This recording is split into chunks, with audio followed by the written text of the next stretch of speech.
There we go. My hands are wet. Copy. Kobe's having some.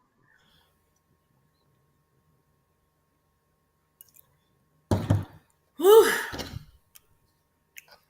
It's one of them It's mornings still for all of us. it's Saturday. Yeah. It's Saturday. There we go. Got it? Yeah, I'm sending it to him now. It's one of them days. Oh my goodness. It's a nice Saturday though.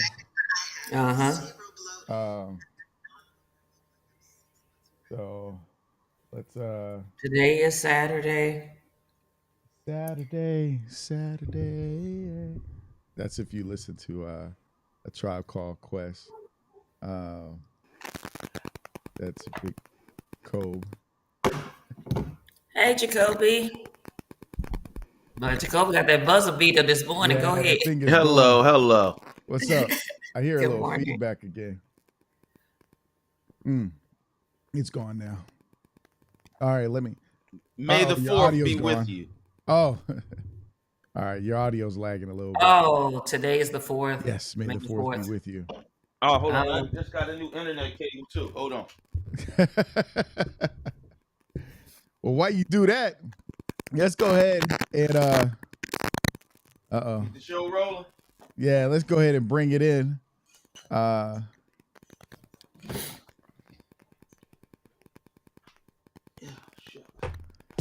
Hey, good morning. Welcome to the Saturday morning in the industry shop talk, hosted by the Black Filmmakers Lounge. The Black Filmmakers Lounge, where independent filmmakers or novelists or professionals come together to gain insight and perspective through education, information, networking, and to discuss industry best practices that will advance the Black interdependent film community. I'm your host, Michael Melvin, with my hosts, Tariah T.K. Henderson and Jacoby Simmons. And we are here hanging out this beautiful Saturday morning.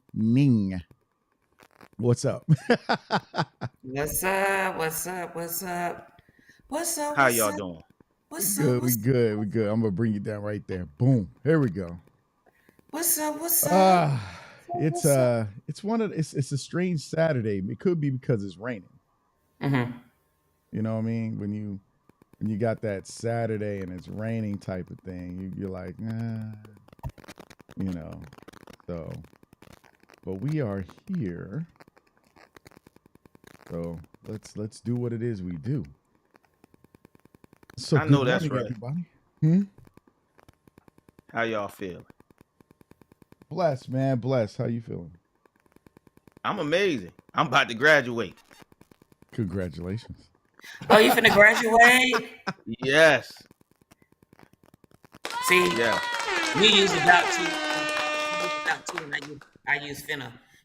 You're about to graduate with your master's already. My second one, actually.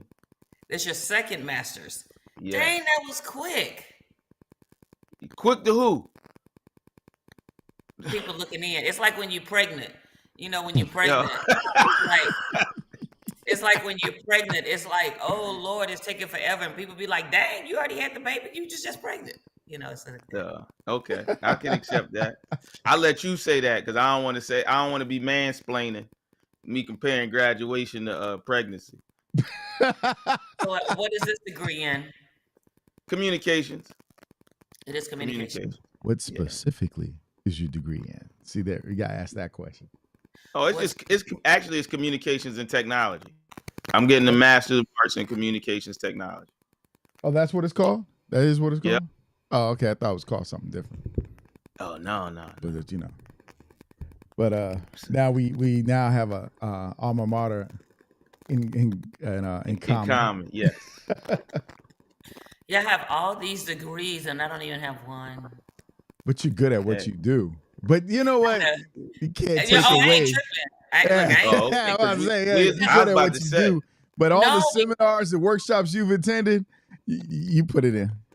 Well, because I didn't get called to write until 34. So it would have been like later on if I did go to school for it. It would have been later on because this didn't happen until 34. But yeah, it's like like you said, I still studied. Yeah, I still studied. My piece of paper is just the scripts. yeah. And it's Yeah. all different. Like I went for Yeah, but education. My first master's is in education, right? I taught, and I really didn't start shooting until 2003, which means I was 22. No, 32, excuse me. Shooting, right? Oh. And now I'm prepared to change my profession and retire and have a second stage in my life. So I wanted to pad my pension and then have ability to go teach at a university where I could have that and still run a company, at the same time. Right. So I love it. Congratulations. I'm so happy for you. You're like, thank you. woo.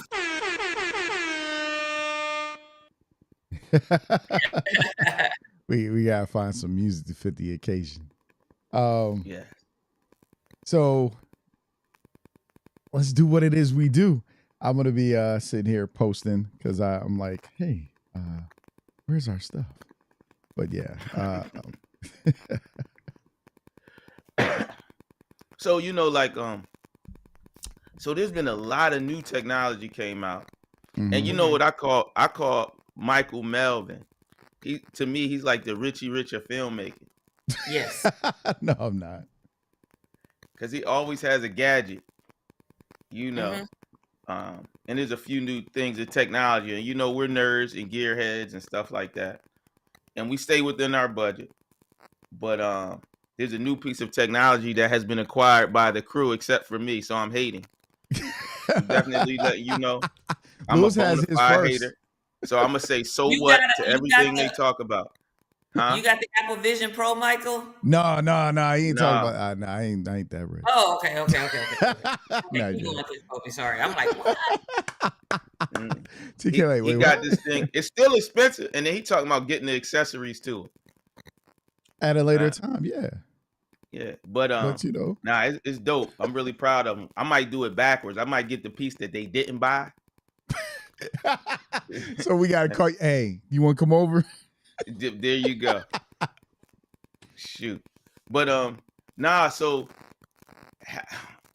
I'm trying to figure out. Today is an interesting day for Star Wars heads, and it's not just about And TK, I wish you would join the collaborative, the collective, but because they do tell good stories. You can't always watch the movies. The other stuff got good stories. And you don't watch cartoons, do you, TK? You talking about the animated films? Yeah. Oh, absolutely. I think I'm probably missing 3 out of about 100. Okay. Because my wife definitely doesn't watch animated stuff. She's like, it's just like watching Saturday morning cartoons. And I'm like, no. But so you sound like the emperor right there. No. Yeah. So today, on Star Wars, there is a series of videos that are coming out that are going to tie all these things together. So it's interesting, and I'm excited to get off of the stream, watch those videos. I tried to cut the grass. That's why I was running. I was trying to cut the grass early, but it started raining in between, so that I could have time to watch them. And then I'm gonna drive to New York and see my granddaughter. Oh, okay. But yeah, I was trying to get all that done in one day because I gotta watch them. And my wife, I don't think she's gonna want to drive today because she hates to drive all the way up to New York. Oh wow, yeah. So, that's how long my does story. It take y'all to today. get there? Oh, probably about 2.5. Oh, that's She lives nice. off the Cuomo Bridge. Okay. Yeah. Oh, that's exciting. Grandpa Jacoby. Yeah, it's Babu Swahili, so they call me Babu. Okay. Babu. So what is the gadget? I feel like, are you guys wanting us to ask, or you're doing a big reveal? I mean, I'm a little confused right now. Is there It's an downstairs unboxing video? charging right now, but it's See, called. I don't have it. But what is it? He's starting crap, yo.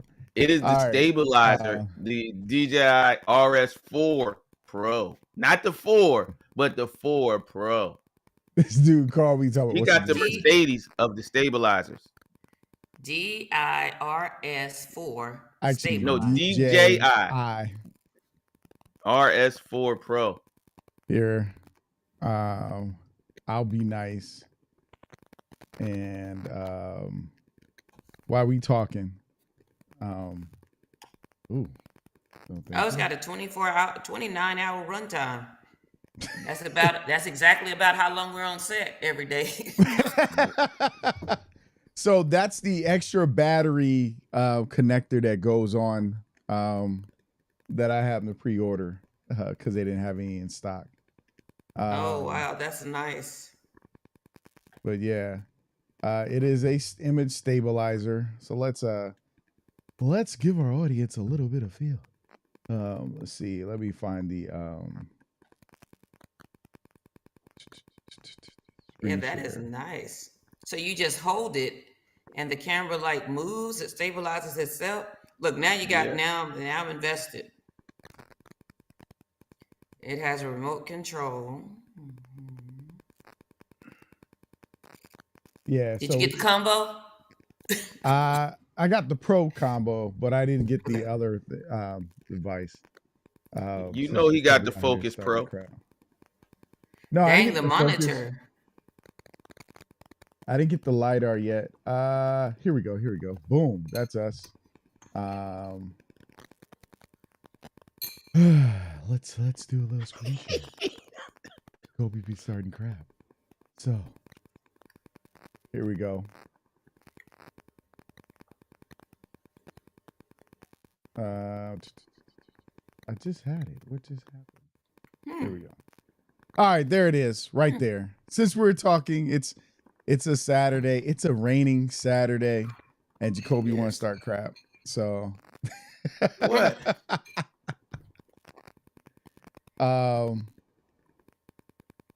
But yeah, it was a quick. I'm selling my other one. That's why I did it. So it was a quick investment for me. But yeah, it's a nice image stabilizer. You can see, I like this. So it fits the camera I own. The other one didn't hold it very well. It felt too heavy in it on it. I had the RS2. So I skipped the generation, but this one's supposed to hold my nice block Canon C70 very well. And that's why I wanted it.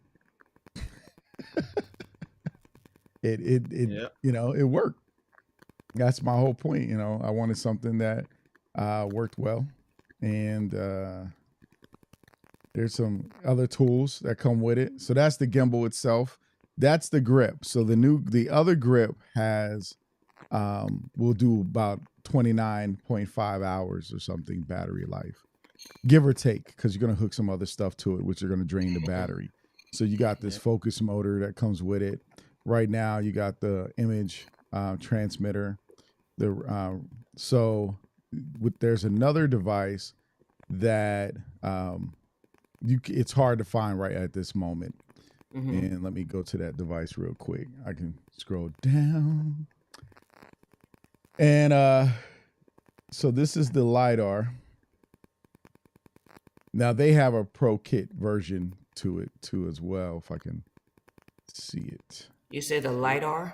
Yeah, so this uses a LiDAR, which is like a 3-dimensional view detection of objects. So when you're focused on somebody's face, you don't get other objects, but it helps control the autofocus, especially if you use it as cinema lens on the camera. And that's what we are all been talking about, is going over cinema lenses. So while Jacoby's sitting there talking crap, he has a bunch of lenses that the rest of us don't, because we can't afford that at this current time. What are you talking about? See, I'm gonna rat you out about here.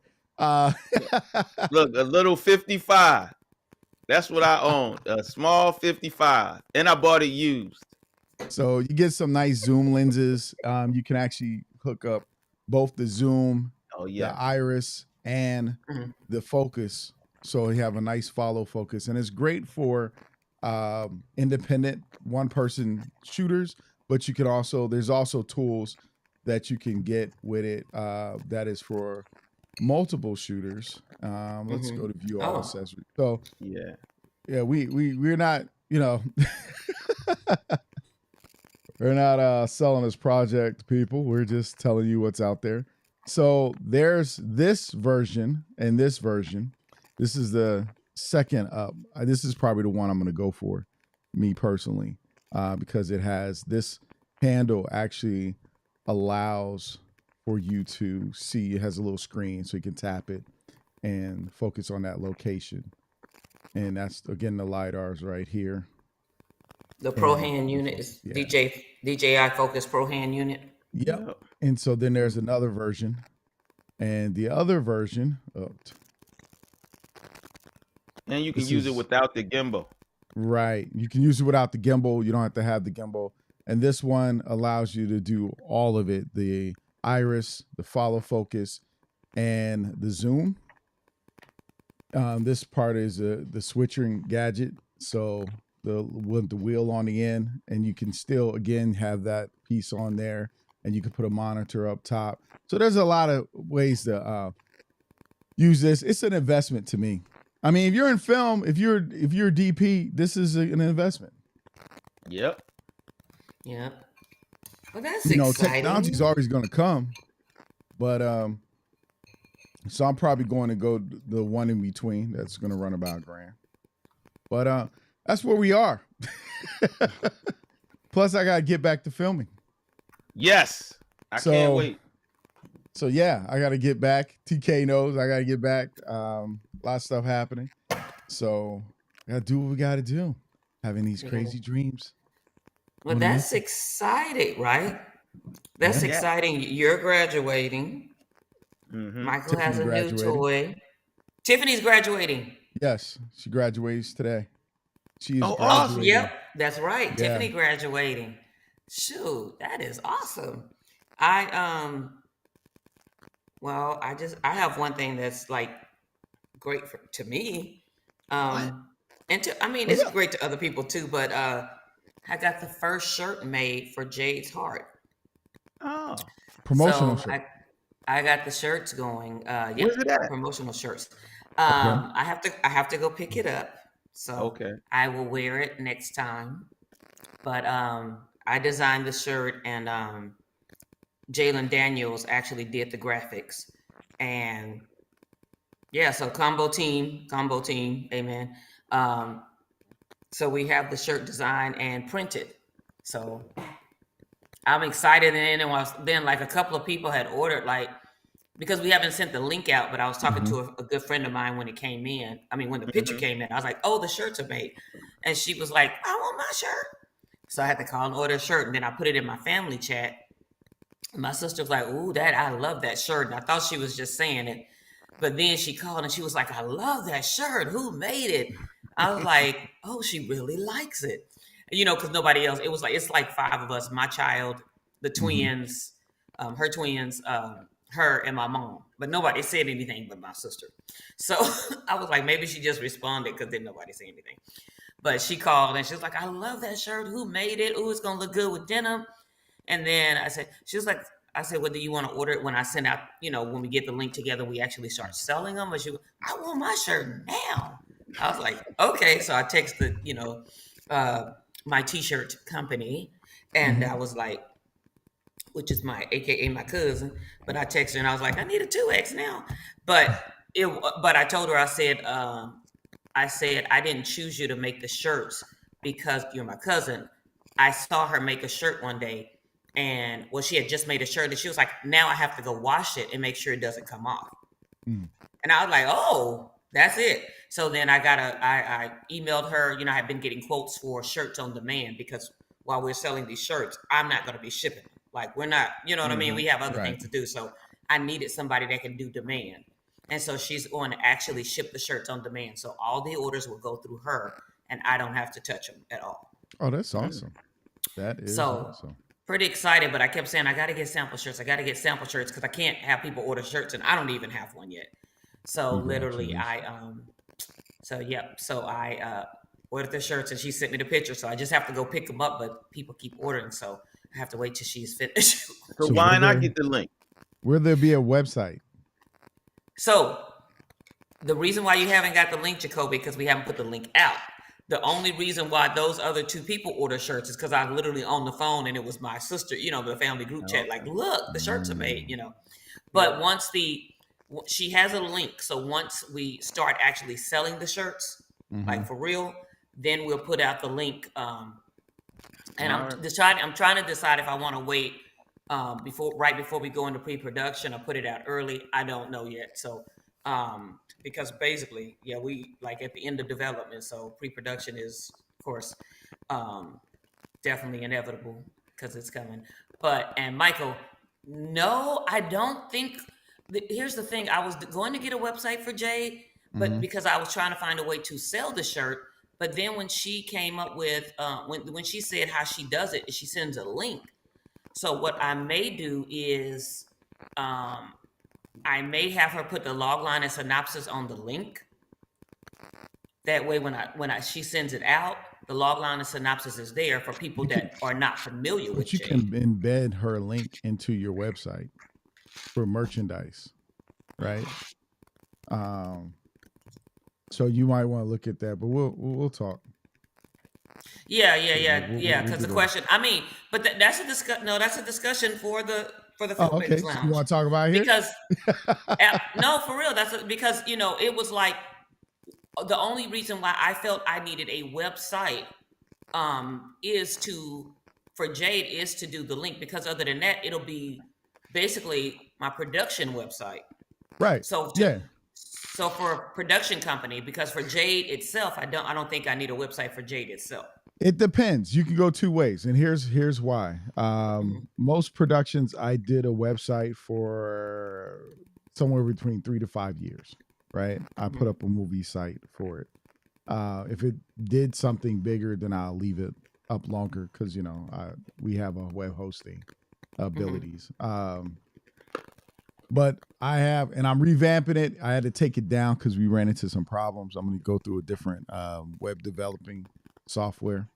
But for Emmy Melvin Films, I had the website, but then I had all the current productions I was doing, and then links to their websites as well if people want to know more about the actual production itself. And then some productions had like some of them are still up. Like if you go to iamwebseries.com, that page is still up, the web series, and you can see some of the web videos, or you can it'll link you to where you can watch them on Facebook and so forth like that.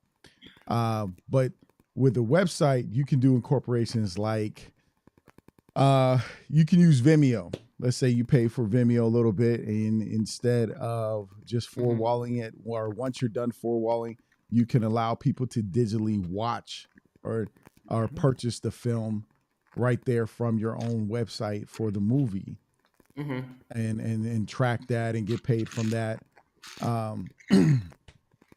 If you want to have the trailer up, you can go through there instead of using a YouTube channel and so forth. So then you can funnel everybody to your webpage, and you can still post those things up on Facebook, Instagram, and YouTube and stuff.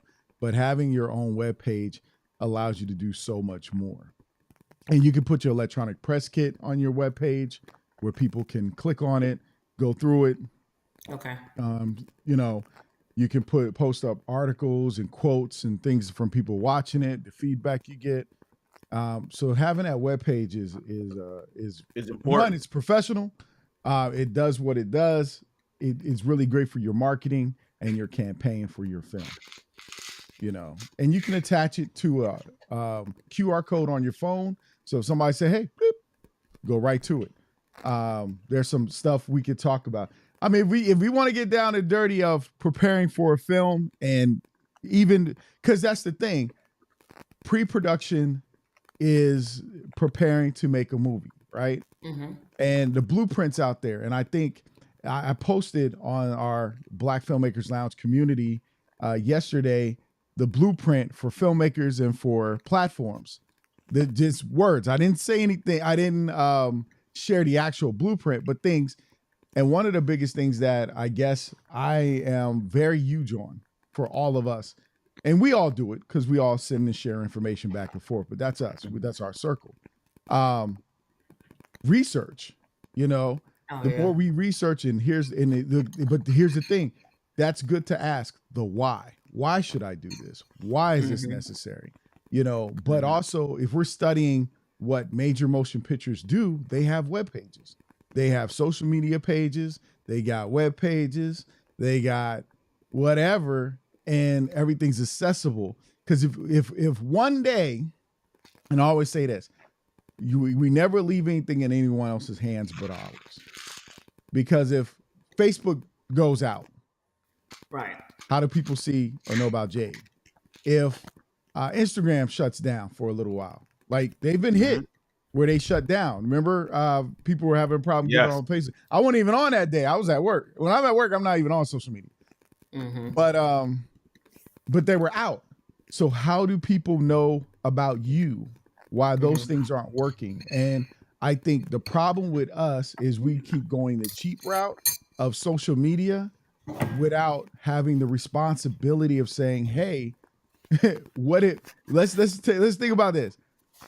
We had a MySpace, we had a Black Planet, we had all these other things, and when they all went bye-bye, the stuff you put on there, some people lost, or they revamped, or they shut down, and they didn't use anymore, and so you had to migrate to Facebook, and then you had to start all over again and rebuild. But had we had our own, let's say, web pages, you don't have to start over for nothing. That's your web page. You just got to pay a fee. But as a business owner, you're going to write it off in your taxes, the cost to maintain it and have it. Being able to know how to maintain your own web page is a good skill to have. You can still hire somebody to do it, but what if they go out of business? What they say, I don't want to do this no more. Now you're stuck. We're at the point, everything's now drag and drop, put things over. AI is now building web pages for people. There's plenty of sites that allow AI to do it if you plug in the information, and they'll put it all together for you. And there's plenty of inexpensive ways to set up a site. What'd you say? There's plenty of inexpensive ways to have a site set up. Yeah, I think you run for 3 years, you're going to spend about $200 for like $200 for 3 years. Yeah, like because all you got to do is buy the domain, and the domain and the host. Domain runs you about, usually the first year of your domain is free, and then you got to pay like $19.99, $20 or cheaper for the next 2 years, and then you re-up again the whole thing. And that's why I said, but I usually pay things out. So everything I buy, I'll pay for at least 3 to 5 years for it. And then if I got to renew, I'll do that. But I initially do it that long.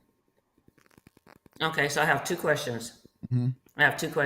So what we were looking at was GoDaddy, for instance. So we were looking at GoDaddy, and GoDaddy comes with the domain name. Right. But you have to stick with GoDaddy as, of course, the whole time. But you can pay it up I think it's like $350 for the year. So for the year? What other? Yeah. If they have a sale, it's half price. They have sales, but if it's a sale. Yeah. Bluehost is one. iPower Web is another one. There's quite a few of them. I'm sorry. People taking notes. Okay. Bluehost. Okay. iPower Web. Oh, go ahead, Mike. I'm sorry. Yeah, I got iPower Web. iPower Web. Okay. Yeah. .com. You have iPower owns a couple other companies. So just know this. I'm gonna tell you, some of these web development companies are owned by a bigger, larger company, and they give you, some of them are treated as car companies. There's the Escalon, you got Toyota, Lexus, Honda, Acura. So that's the same. They do the same thing. Okay. So one company can own a bunch of these smaller companies, or that seem smaller or whatever, and it's still running by the same company. And so you have to watch it, because I remember I was going to cancel iPower one time to go to another company. They're like, no, he owned that. Like, we can give you a better deal than that because we own that company too. And so they gave me a deal, right? So and he's like, it's no point in canceling because you're just gonna come right back to us. So that's what you got to be mindful of. You have WordPress. There's another one with Wix, Wix. Weebly is another one. Okay. Weebly.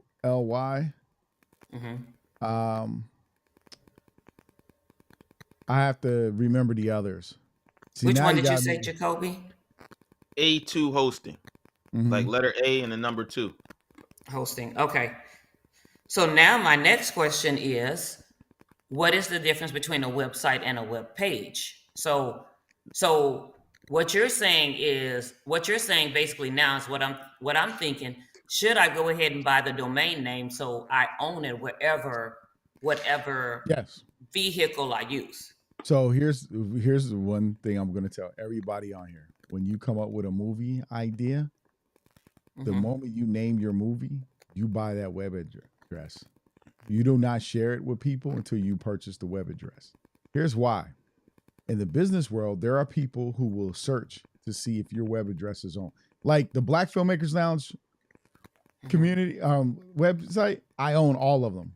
The .org, the .com, the .net, I own them all. The Black Filmmakers, the Black Scriptwriters Lounge, own that. Black Actors Lounge, I own that.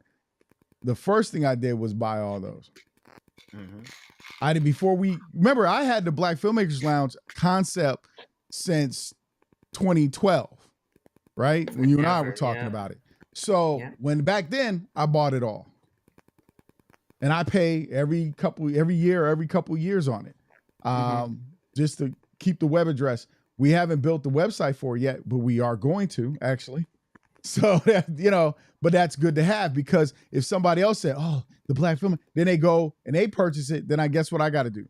I got to spend somewhere between hundreds to thousands, maybe even $1 million, depending on how big our brand is, to buy it from somebody.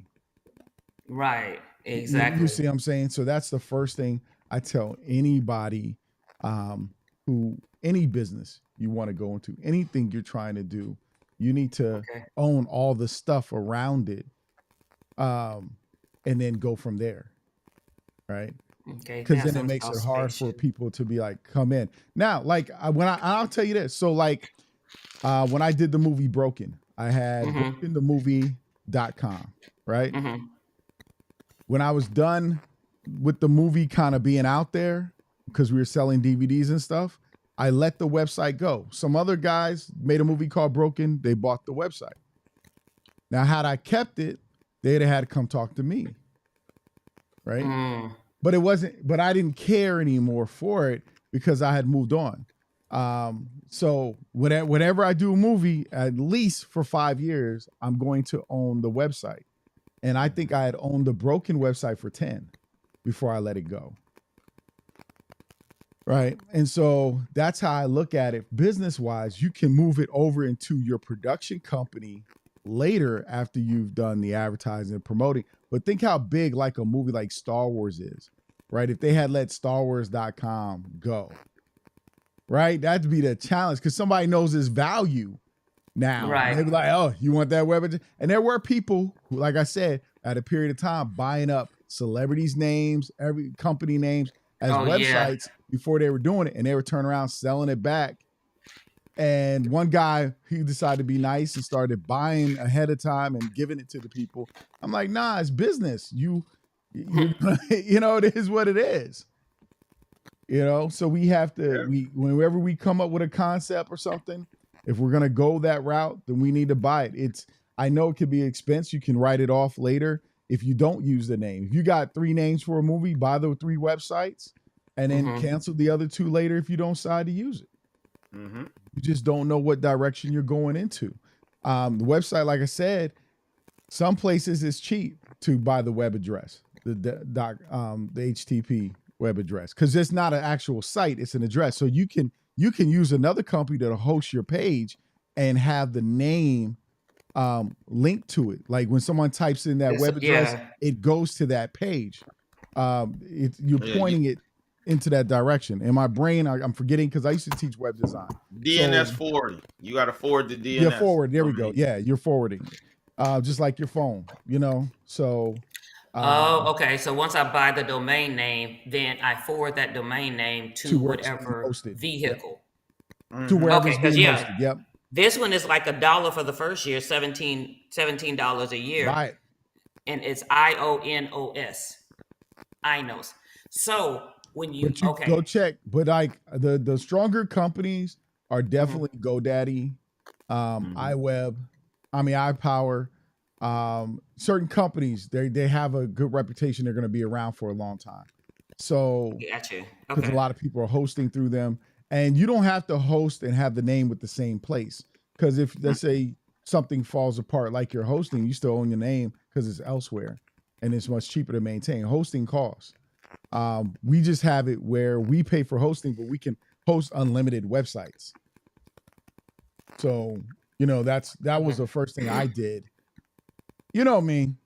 As soon as I research something, I figure out what's going to be cheaper in the long run over the period of time. But if I can lock it down, like you said, then I can. So website, when you guys say website and web page, I don't know if anybody else. So your web page is hosted on your website, like pages. So when you go to a web page, it is the website technically. Okay, gotcha. But so it's like having a book and a page in a book. Yeah, multiple pages make up the website. Gotcha. So what I can do is make a website for the production company and just put Eticat Entertainment Group, and then have a menu of contact us, projects and development. And when you click the project, you click on Jay's project and development. And it can take you to Jade's web page or website. So that's what I'm saying. So I need two websites. Yeah. So your production company, your company should have their own website, and then your film should have an own website. And again, your film, remember this, as filmmakers, even though we're independent, your film should usually be an LLC itself. Right. So anything attached, if somebody sued the film, they sued the film. They don't have to sue your production company, because the production company is hired to make the film, but they don't have to own the film. So that's also why you set up two different things. And let's just say, you as an independent, say you go, you talking distribution, and someone says, hey, we want to outright buy the film. We'll give you royalties. We'll give you points. Of course, you're going to say off of gross, not off of net. And after everything's paid off, nope, I want it before then. So you're going to tell them, you're going to negotiate your contract.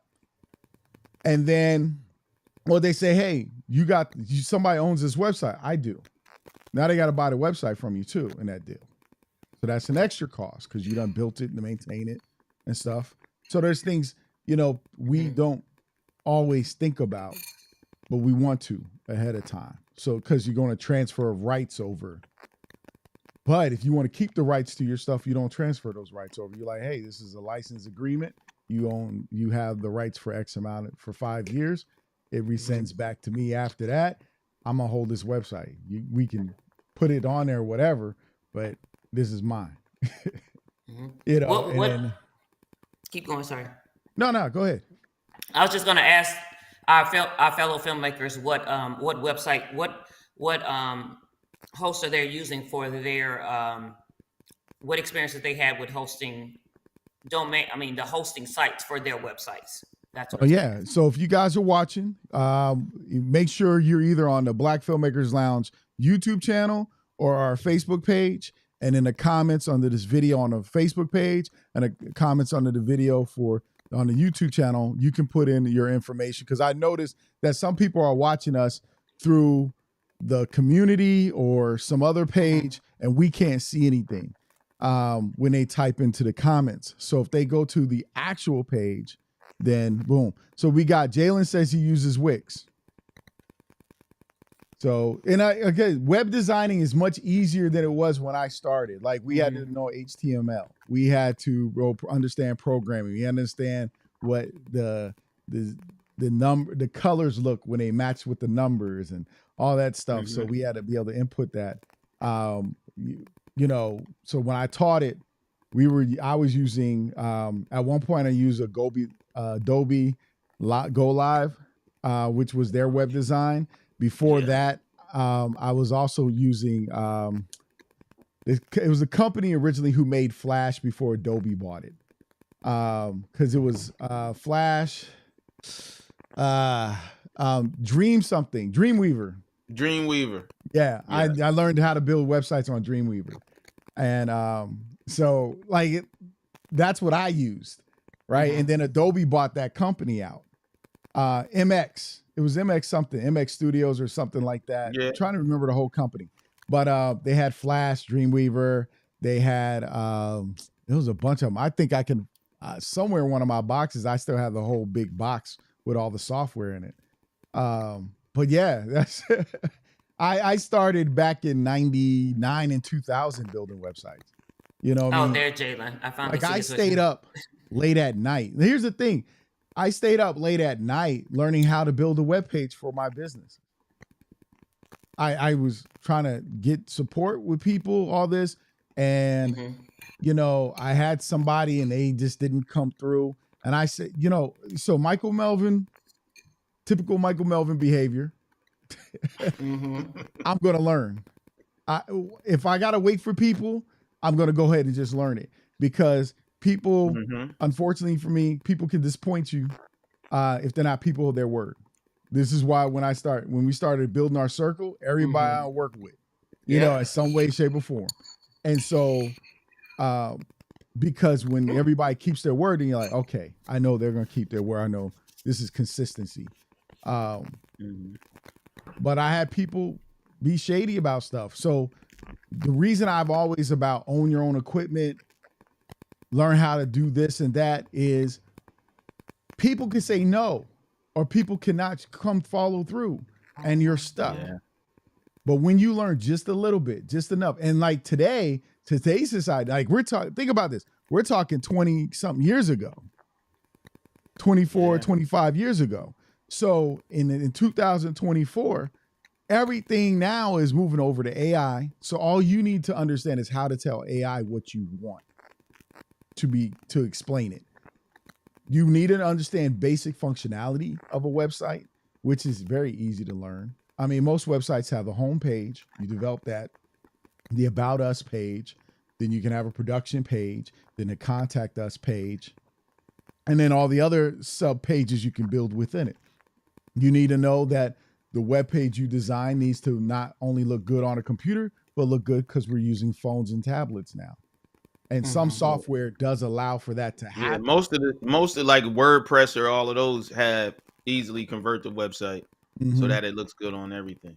So, but you want to know that, right? And now people are also using dark mode on their phones and laptops and desktops and iPads and all that. So you want to know what dark mode looks like when you do your website. You got to understand color and the fonts and stuff. The same stuff we learn in I did desktop publishing because my mom. But the same stuff we learn in print and design, we have to understand something, an inkling of it. Now that's why I say for all of us as filmmakers, we should know the basics, right? When I talk to my students, I tell them I need your deliverables when you do your capstone project, right? Here's your deliverables.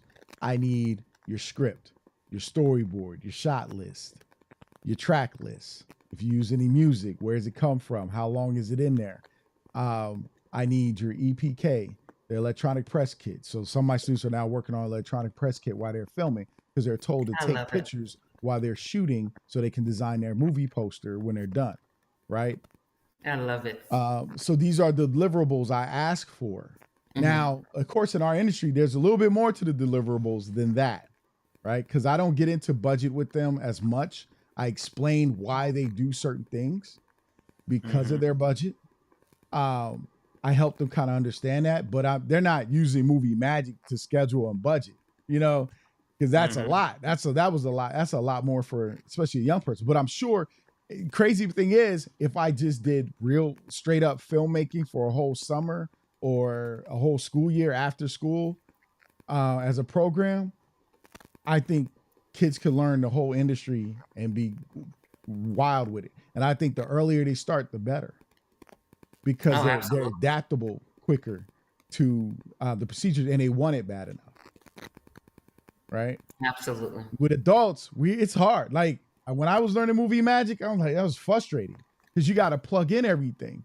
You got to plug in the discounts, the tax rates. You got to plug in the union rates. So like that stuff that, independent filmmakers aren't necessarily learning. There's books that tell you what the current rates are, right? For the unions and when you're going to hire the people. So because people are like, well, what does it cost to get a cinematographer? Yo, there's a whole thing of what the rates are. Yeah, you can go to the film office, whatever city's film office you have, they have the rates. Yeah, if some cities have them, because I know where I live, well, Howard, in the county I live in, they don't have a film commission here. Baltimore City has a film commission. PG County has a film commission. Somewhere else has a film, but Howard County in Maryland, they don't have a film commission. I'm like, y'all need a film commission. Y'all too bougie. Y'all ain't letting people shoot films in that county. But if you learn the rules, you can find out how you can shoot. They're like, if you don't have a lot of equipment, but it's very few people and little equipment, you can shoot without a permit in some places. Yeah. See, but his county ain't letting you shoot in the now I'm messing with Mike. But like I look at all that stuff, like I'm like, what are my permits? What I need?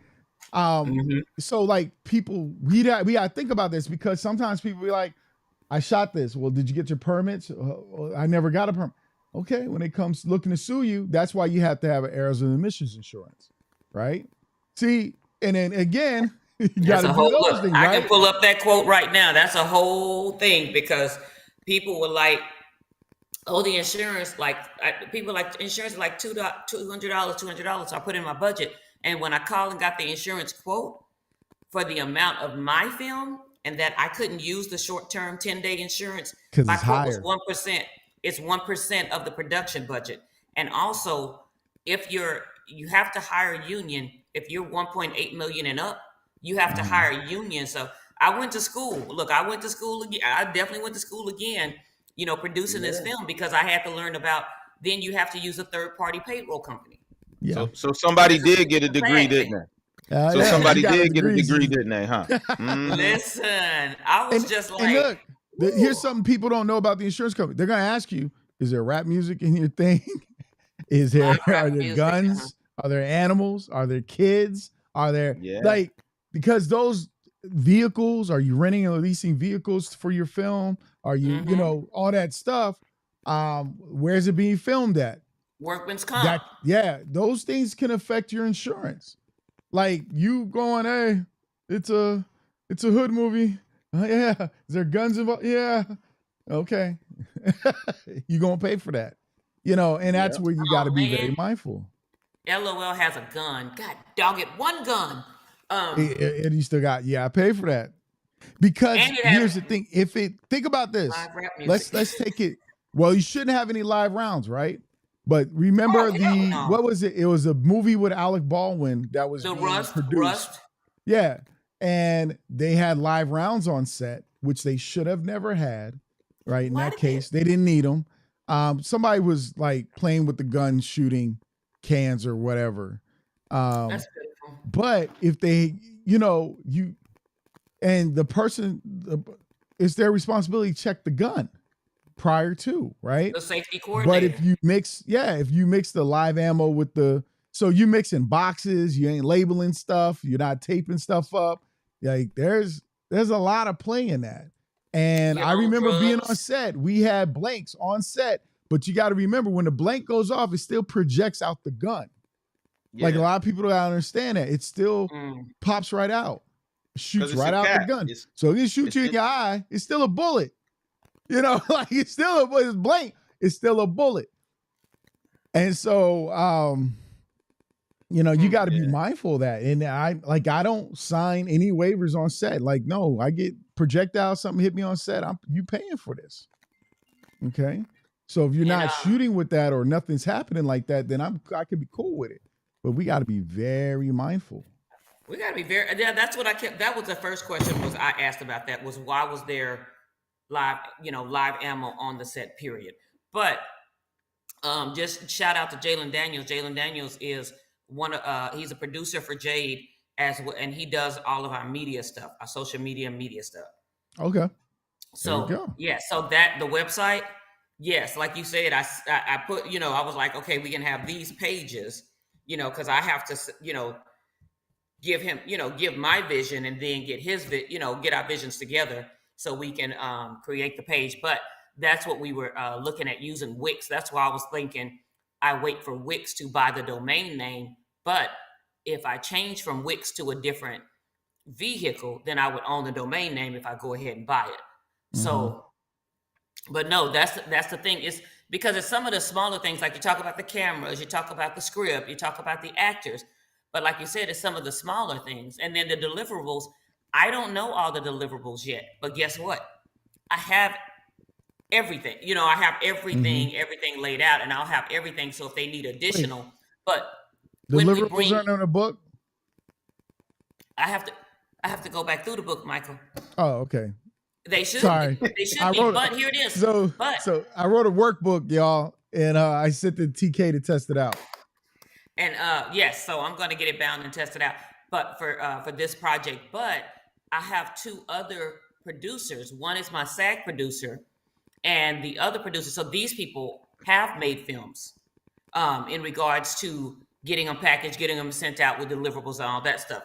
So everything I give them, the stuff that's done, is for them to execute. Okay, now add the deliverables in, because I've done everything. I've done the locations, I've done the actors, I've done the crew, everything, the scheduling, I've done everything. So here it is, because I've set everything up. Now execute and add the deliverables and everything else I'm missing. So that's how I see, that's how I'm handling my project, because literally the music, like I said, when I handed the music cues over, when I meet with I already met with the music supervisor. When I meet with the composer, when the music supervisor saw what I had, he was like, oh my God, from the opening credits to the second song and the closing credits, everything, every track, if it's a track that I don't know yet, I put the type of track it needs to be. But that was only in a couple of places, because I was downloaded it to me was all the songs. I put in where the music should start, where it should come in, where it should end. This one carries over to the next scene. Like, all that is done. So that's what I'm saying. I've done so much. It's like, now you just add the rest. Y'all just add the rest of the few things that I hadn't done. Because it's like this, and I'm gonna shift a little bit, just a little bit. I was, all these people, and we've been talking about platforms, independent platforms popping up and stuff, right? And the reason I'm shifting this way is that's what bothers me with us a little bit, is a lack of research when the knowledge is sitting in our faces, right? The information is right there. When I go to a Netflix Facebook page, right? Or Tubi's or Quale TV's Facebook page are all Black. Everything on their Facebook page, if you go, the links are in the Black Filmmakers Lounge community under the thing I talked about. If you're building a platform, you need to be researching what other platforms are doing. That is why they're successful. One of the reasons is why they're successful. Or take the model, because the blueprint is in front of you. The model blueprint is in front of you. But when you go to their Instagram page or the Facebook page, they're not reposting videos from TikTok that some kid made or somebody made. They're not reposting. They're taking clips from their movies and their shows, and they're making the clips with those. They're taking posters and scenes from their shows and movies. Like, if you really want to know about Rebel Moon, they have memes about it, everything. They're making that stuff for their own pages. And this is where I say to an independent platform is, if I go to your page as an independent platform and I see you're just reposting what somebody posted over here about something that ain't nothing to do with your platform at all, that's the weak point. That tells me you're bad at marketing. That's bad crazy. At marketing. And so filmmakers, that's why the trailer is so important, right? That's why those taking pictures on set. Listen, one of the things I learned with my first film was you got to have a camera to take pictures on set while it's being filmed. So you got behind the scenes footage. You got clips and pictures. You got the crew working. You got to have, and I made that mistake by not doing that.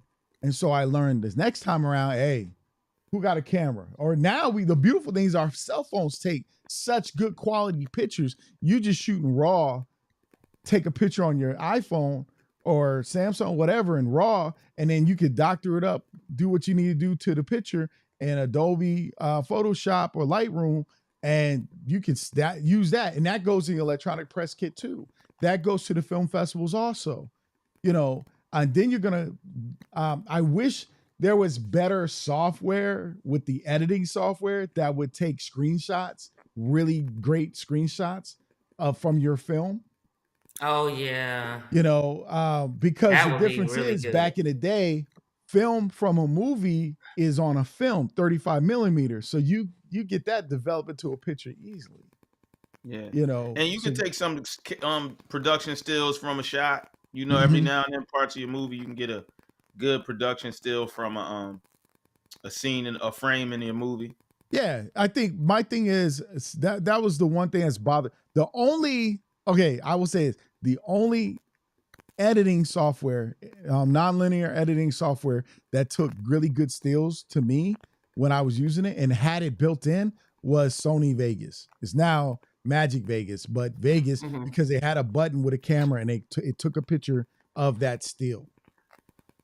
And but that's also why you shoot in 24 frames per second, because you if you don't know the difference between interlace and progressive, and you don't know what a frame is a still of a picture, right? But when you're shooting in 60 frames or higher, it's a quick motion. It's there for quick motion to happen. But if you try to get a frame of it, it's going to have blurred or lines built into it because it's more so usually interlaced.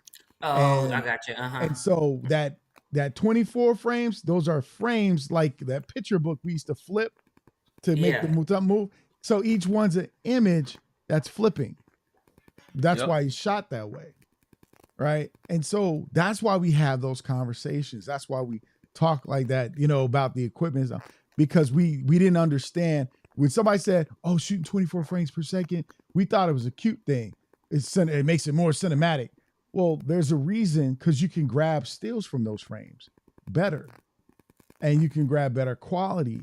And so and also film could only go at that rate to get the natural look of something happening. Because when you speed it up, it's quicker, but then you're going to slow it down because you're bringing it back to 24 frames. That's why you eliminate natural motion blur. Yeah. So unless you're like, if you ever seen Saving Private Ryan when he's running off the beach, they overcranked it, so they shot higher than 60. And so you don't see the motion blur that you normally would see. It's real jittery. So, all those things that movie gives me a headache when I try to watch it. I cannot watch that all the time because it's too jittery for me. My eyes are not used to it. It's too jittery. Oh, you're talking about that's a whole nother I think it was called One Day, One Night, something Omari was Omari Harded and Megan Good. It was called All Day, All Night or something. Yeah, oh I got my that God. movie. That movie got me seasick. Really? Because they shot with the Steadicam almost the whole film. And that movie, I was in the theater because it did it with the independent route, with AMC Independent. And I was just like it was easy. So when you talk about a jittery movie, I don't know if anybody has ever seen that movie. See, you thinking of shaky. See, you calling jittery shaky. Yeah. Right? That movie was probably shaky like C6. It's a handheld more. So. It was the handheld. Yeah. You're talking about the frames per second. It's kind of like it has a strobing effect almost jittery. to it. It's no motion blur. Like, when you do your hand in front of you, you can see your fingers go blurry. That's happening, but now everything is in clear focus, right? It just looks really different. You'll see. You got to look it up. Go back and watch it now. Look, I can't go back and watch it now since you guys said that. I'm like, no, but the Marty one, that's more handheld and steady cam, and I didn't see a problem with that. Like that, I own that movie. I liked it. It was different. The one I'm talking about, the All Day, All Night, something. Yeah, I own it. Oh, you did like it. It was just I couldn't do the handheld that much because it makes it too like I have a few handheld scenes. handheld Tim's team Handheld or steady cam. I'm usually sorry. Go ahead. mimics more so reality shows.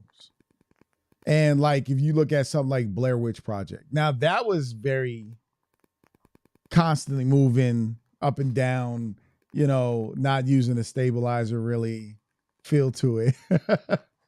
But hey, that movie made a lot of money for what it did. Yeah, we were just talking about that this week. Yeah, it created his own image. Like there's a lot of movies that followed after Blair Witch Project. So it orchestrated a whole new fad in filmmaking. It's kind of like when you think about The Matrix and the bullet time. Like it just sparked the whole thing and people just started using it. But I think it became overkill with some people. Yeah. They just started using it too much in their work. So yeah, it's the stuff we don't know. I think that's the important about film is the doing a constant research and knowing it. I think the understanding your demographic audience that you're aiming your film for, and what they're willing to do to support your film.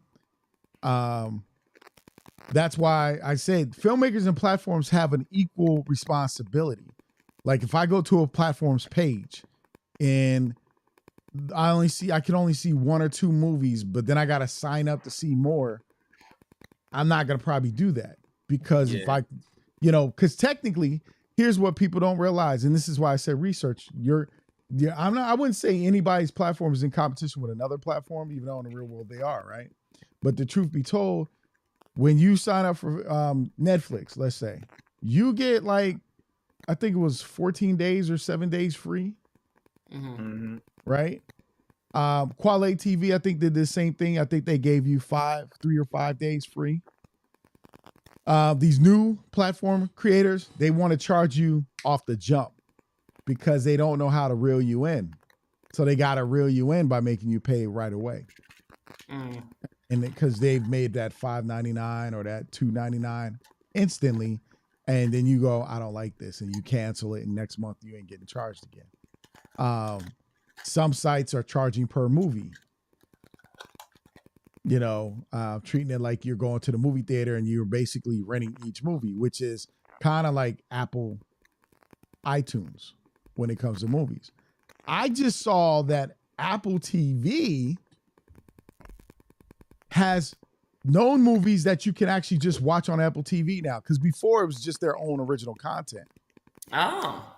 But now you can see other movies on Apple TV, like a Back to the Future or something, like it's the movie. If you rent it. Yeah. Well, no. I'm talking about not renting it. Like you paying your regular Apple TV fee. Oh. Well, I got to look and see because that's what I had. So yeah, I haven't looked into it yet. Yeah. So there's a section that says great movies on Apple TV. So you can watch Clueless right now, Bridesmaid. They have new Apple TV to this plus this month. Gladiator's on there. Jack Reacher's now on there. I was like, they shifted. Oh, wow. Like they started adding, instead of just original content, they're adding everything else now. It's going to be real interesting because Apple TV is not as expensive as Netflix and the other ones. I think the least expensive is Stars tend to be the one the least expensive. Then I would say Peacock and Paramount, but their prices are about to jump up too. They're going Peacock up again. and Paramount. I think I paid $2 a month for Paramount. What was I about to say? Let me just throw this in there. I don't know who else is on like InfoList or Inktip, but anyway, they're looking for a female-led Western script. Ooh. So I thought that was interesting because I've never, usually you see drama, Christmas Story, around a holiday, family stuff, you see all that, but I had never seen someone seeking a female-led Western script. I love that. Roses redone. Anybody have one? Anybody else have one? Hey, If y'all ever seen A Gang of Roses 1 and 2, redone. Is that female led? Yeah, no, the movies there, they were. Y'all remember Gang of Roses? There, it was Black Women's Answer to Posse. Yeah. Oh man, I haven't seen it. That's Gang of Roses is old. Who's in Gang of Roses? Let me see. I'm pulling it up. Oh, it's a 2003 film. Yeah. Oh wow, I want to watch it. They had a sequel. Left Eye, Bobby Brown. Mm-hmm. Let me read the synopsis. A gang of gold hunting outlaws headed by the ruthless Left Eye Watkins, Bobby Brown, takes over the peaceful town of Flatridge, tearing the sleepy outpost to shreds as they search for the riches.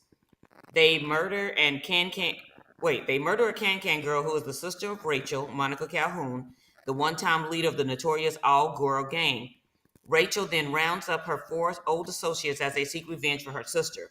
Using teamwork and a sassy attitude, Rachel's gang goes up against Watkins' tough crew. So they did have part 1 and part. Dang, wait a minute. Yeah, I don't know if they had a part. I love Monica Calhoun. I feel bad what happened to her in what was that Ice Cube movie? Oh, with Lisa Ray. Yeah. Your girl Stacey Dash is in it. Who said your girl Stacey Dash? Really? Is that what we doing, TK? Is that what we doing? Look Kim, Lisa. I don't even deal with Stacey Lisa Dash. Ray. I'm gonna watch this. Yep, Bobby Brown. It's on Prime. It's on Prime. It's on Tubi also. Oh, it's on Tubi? Okay.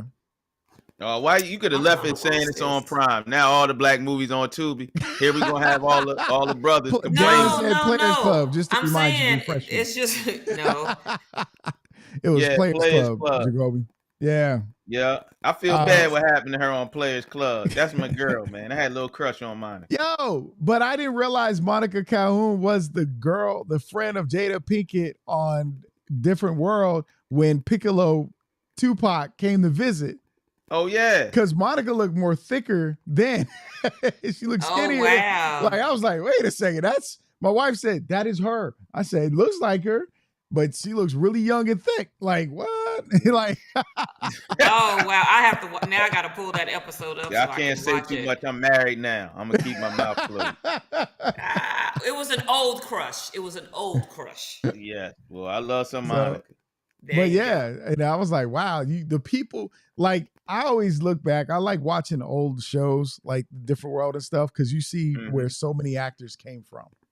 Yes. When you look at Isaiah Washington, he was one of the doctors on the Cosby Show. Yeah. On an episode, so you're like, wow, and so when you start seeing a lot of people, you see where they made it, where they come from. And a lot of people had that Cosby Show, Spike Lee start. Like if you look at School Days, a lot of them same people were in Different World. Yep. And you look at the Cosby Show, the Fresh Prince of Bel-Air. Mm-hmm. A lot of those people were in there. A lot of the female actresses, especially, played his girlfriend at one point. Yeah, Tisha Campbell, Queen Latifah, Garcelle Beauvais. Yeah. Dwayne Wade's wife. Yep. Yeah. Oh, right. Gabrielle Union was on there. Gabrielle Union. I was like Dwayne Wade wife. I had to think, what is that? You mean Gabrielle Union? Elise Nielsen was on there, played his girlfriend because she was the daughter of what's her name? Foxy Brown. Oh yeah, Pamela Grier. Yeah. That's why I said, like, we had some great shows. I go back and look at Robert Towson's Parenthood. It's so interesting. There's a whole YouTube channel that has a lot of black sitcoms on it. Oh, really? Yeah, you can go catch like The Joint with Morris Day when they worked in a hair salon, and there's a bunch of stuff on there. There's one. Remember, I don't know if you guys remember this, but it was not Shirley Ralph. I'm trying to remember who it was, but they had a radio station she took over from her dead husband, and it was Soul Man or something like that, and they hired a white DJ, but they didn't know he was white at first. And they thought he was black because of the way he sounded. and he was like, they're like, our advertising company's gonna back out. And like, yeah, but he was so good at what he did, they kept him. But a lot of shows didn't last. Remember Out All Night, where Vivica Fox and Morris Chestnut and Dwayne Martin and Patti LaBelle. Yes. You know, and so it's kind of interesting, but a lot of actors for a lot of these shows. Yeah. And they went over to film, you know. Wow. Now they definitely go bounce back before. Remember before, if you started in TV, but you went over to film and you stayed in film, you didn't come back to TV unless you were making a quick guest appearance, but you try to stay away. Now it's like they want everybody to television film. It don't matter. They're going to pay that money. And that's why shows are shorter. Like the season is now 8 to 10 episodes versus the 26 we used to see. Simply because you're spending millions of dollars just on this person to bring in an audience to watch it. Because if you think about something like a Luther with Idris Elba, not a lot of episodes. You can look at Mike Epps and that show was good. Y'all got to check that out. Mike Epps show on family show, the Uptons. Yeah, the Upshaws. The Upshaws. There we go. Yeah. You got to watch that show. That's a really good show. Shoot, Cheryl Lee Ralph, her IMDb looked like Clifton Bell. Yeah. Yeah. That's what a lot of people are on a lot of things. She is. Yeah, it looks like her first film that's on IMDb. Jalen even said it too. 1977. He said, also, these series have become very more cinematically executed than before, and they are. Yeah. You know, and that's the thing, because you could expect, like I was looking at it, there's an Instagram page and they were showing old clips of different shows. Y'all remember the Buck Rogers show? Yep. I used to tell my friends, I said, for some reason, I feel like Buck Rogers is a pimp. Like, so I was like, and I always remember the show Gary Coleman was on there, and they used to have all the women dressed skimpy. Like the 80s, they got away with a lot of stuff they could not do. Yeah, Buck Rogers, Captain Kirk. Yeah. All of them. Captain Kirk didn't care what color you are, blue, black, red. Oh, yeah, they made jokes. Remember they made jokes about it in one of the movies, was The Undiscovered Country? And as Imam was playing the shapeshifter, I didn't see that one. And Bones is like, you just can't stop, can you? You just had it like... Jalen said the same thing you said, Michael, about that being more cinematically executed. Yeah. No, I posted this thing. Yeah. So, and that's the thing. So, like for us with filmmakers, we have to figure out what we don't know. And I think the contract side, the real planning, you know, the first thing we should do is, once we figured out the script and what we wanted the names for the movie, because you might have multiple names, but you want to get the website. You want to get the web address, at least because the here's address. The thing, like at least by the Mike domain said, name. Yeah. Yeah, but every project you do should be an improvement. So you should be learning and adding a new thing to each movie that you do that increases either the quality or the business of it. Yeah, absolutely. Fellas, I gotta run. It's like we gotta go too. We about to jump off. All right, y'all. So we appreciate you guys joining us today. We hope you had a wonderful time. We didn't drop a 60 seconds. We didn't even tell you what we were watching. None of that. We just got right into it and kept it going. So if you watch, you know, make sure you share the replay. Make sure that you like, subscribe, and share. Join the Black Filmmakers Lounge community. Make sure you answer all the questions, please, the right way. Don't just say yes. Yes tells us you ain't really reading. Please learn how to read. So we're going to do this.